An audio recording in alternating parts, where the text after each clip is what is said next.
Fala galera, tudo bem? Aqui é o professor Edward de Física e na aula de Mecânica Clássica de hoje a gente vai conversar um pouquinho sobre a terceira lei de Newton, também conhecida como lei da ação e reação.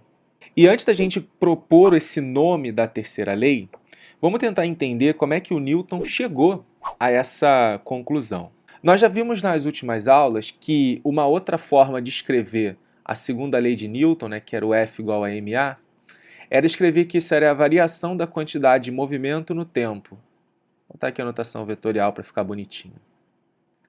E essa quantidade de movimento, como é que ele verificava, Como é que ele sabia isso? Bom, dizem os estudos dele que ele estudava com bolinhas, interação entre duas bolinhas. Então, vou botar aqui uma bolinha 1, uma bolinha 2. E ele colocava essas bolinhas para se chocarem. Cada uma vinha com uma velocidade, elas se batiam e depois da interação entre elas, cada uma ia, sei lá, por exemplo, para o lado. As duas podem ir no mesmo sentido, tá? Cada uma pode ir num sentido diferente. Isso é arbitrário, só para vocês entenderem a ideia. E o momento da interação mútua entre essas bolinhas era esse instante daqui, em que a bolinha, vamos chamar de 1 e 2, A bolinha 1 fazia uma força em 2, vou chamar de F12, e a bolinha 2 fazia uma força em 1, F21. A nossa intuição pode pensar que quanto maior for a bolinha, ou seja, quanto maior a sua massa, maior a força que ela vai fazer. Mas, de acordo com os resultados de Newton, ele percebeu que, na verdade, essas duas interações elas tinham que ter o mesmo módulo. Aí você fala, pô, mas e a de maior massa? Eu observo que ela sofre menos perturbação por conta dessa força. É claro, pela segunda lei, F igual a ma, vamos chamar de M1 A1, M2 A2. Quanto maior for a massa, vamos supor que a massa de 1 seja maior, menor vai ser a sua aceleração, ou seja, menos influência ela vai sofrer dessa interação. A gente já conversou também sobre isso na segunda lei. Pessoal, o único problema dessa dedução, por isso que eu botei entre aspas, é que ela é extremamente difícil de fazer na prática. Para uma situação como essa, é preciso que a gente retire todas as forças externas, atrito, as bolinhas elas façam colisão frontal, se uma for um pouquinho maior que a outra, já não dá certo muito bem esse experimento.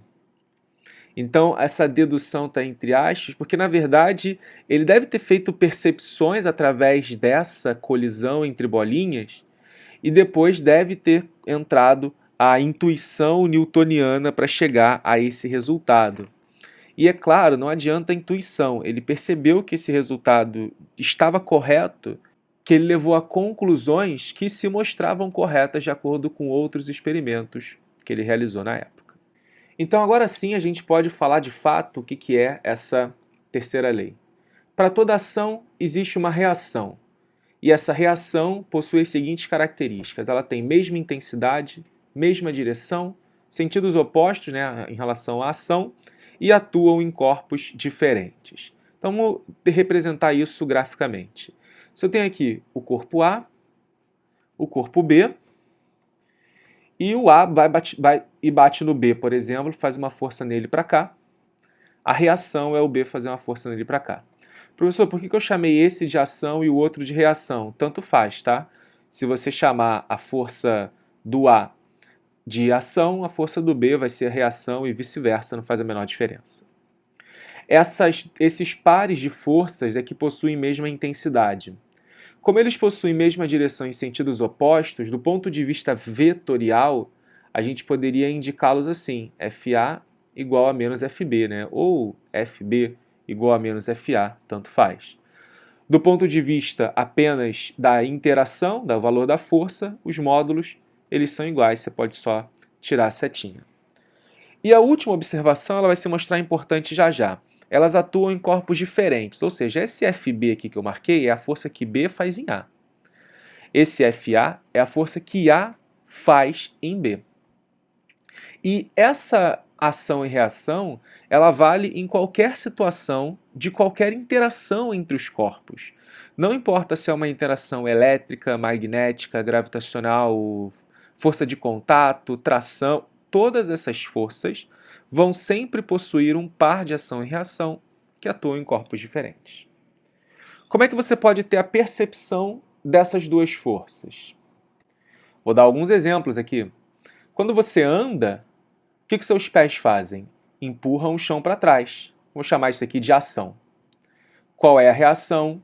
O chão te empurra para frente. Então, o fato de você andar, ele só acontece por conta do atrito e por conta da ação e reação. Se não houvesse atrito, galera, você não andaria. No máximo, você deslizaria sobre a superfície. Mas você não conseguiria fazer o movimento que a gente faz de andar. A mesma coisa acontece com o pneu de um carro. Quando o pneu gira, ele empurra a rua para trás, pode chamar isso de ação, a rua empurra de volta os pneus para frente, reação. Quando você nada, mesma coisa, você puxa a água para trás, é só ver como é que é a batida do braço quando você coloca ele na água. Você puxa a água para trás, a água te empurra para frente. Dá para fazer isso no ar? É mais difícil, né? Porque como o ar é menos denso, ele até te empurra para frente. Mas é tão pouquinho que essas interações que acabam sendo imperceptíveis. Agora, se você estiver no espaço ou tiver com uma mochila jato, por exemplo, que aí você está expelindo muito ar para trás, realmente, a força, né, já que é muito ar, que vai te impulsionar para frente, é suficiente para ser visível. E como a gente falou, não precisa haver contato direto, tá? O par de ação e reação pode acontecer de maneira longínqua, como é a força gravitacional. A Terra atrai a Lua, a milhões de quilômetros de distância, a Lua, de volta, atrai a Terra. Ah, então por que a Lua que está em órbita e não a Terra? É por causa da massa, galera. A massa da Lua é bem menor que a massa da Terra. A mesma coisa acontece com o sistema Sol-Terra. O Sol atrai a Terra atrai o Sol. Só que a massa do Sol é 1000 vezes maior do que a massa da Terra, então é basicamente como se ela ficasse parada. A gente atrai a Terra também da mesma forma que a Terra nos atrai. Só que por ela ser muito mais pesada, o movimento dela é irrelevante. E agora vem uma pergunta que os concursos às vezes abordam, que é por que ação e reação não se anulam? Porque você fala, pô, eu tenho uma força para um lado, tenho uma força para o outro, por que quando eu somo essas forças não dá zero? Porque do ponto de vista matemático a gente escreveu FA igual a menos FB, se você passar o FB para o outro lado, FA mais FB dá zero. Por que existe movimento se a soma dessas forças é igual a zero? Bom, é aí que entra o conceito de forças internas e externas. Para considerar uma força como força interna, nós temos que olhar para essas duas bolinhas aqui, que a gente chamou de A e B, por exemplo, como um sistema só. Então é como se isso aqui fosse uma partícula, no caso um corpo, feito por essas duas partículas A e B que estão interagindo entre si. Quando eu olho para as interações nesse corpo maior, realmente, a força resultante nele é igual a zero. Agora, se eu olhar para essas duas partículas de maneira individual, ou seja, é você estar aqui empurrando um carrinho de compras, eu não sei desenhar muito bem, mas finge que isso aqui é um carrinho de compras, eu vou olhar para os sistemas isolados. Eu vou olhar para o sistema você, quais são as forças, e olhar para o sistema carrinho de compras. Eu vou observar que quando a gente olha para o carrinho de compras, você está empurrando ele aqui, a força resultante. Não estou desprezando atrito, não estou marcando peso normal não, tá? Pensando só na interação entre os dois corpos. E quando a gente olha para você, tem uma reação aqui. Você é jogado para trás também.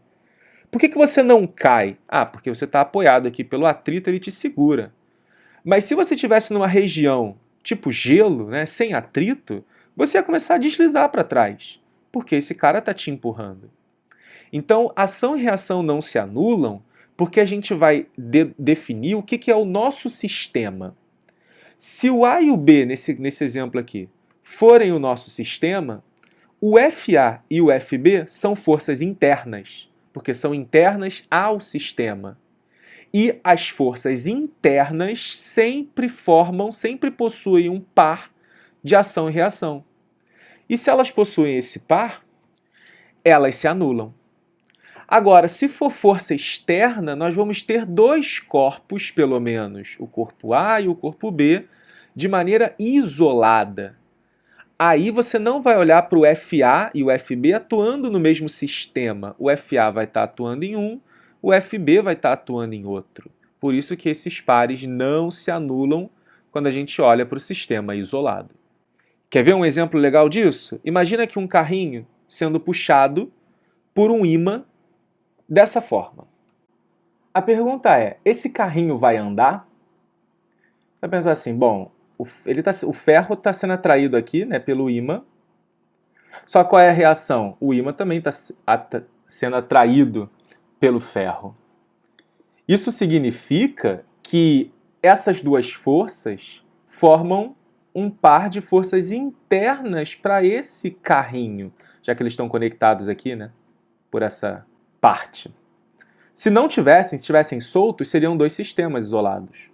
Mas como eles estão conectados, isso daqui faz o papel de força interna. Ou seja, esse cara aqui não se desloca nem para frente nem para trás, porque a ação e reação estão atuando no mesmo corpo. Isso que significa ser uma força interna. Pessoal, então a nossa aula de hoje fica por aqui. Eu espero que vocês tenham gostado. Até a próxima.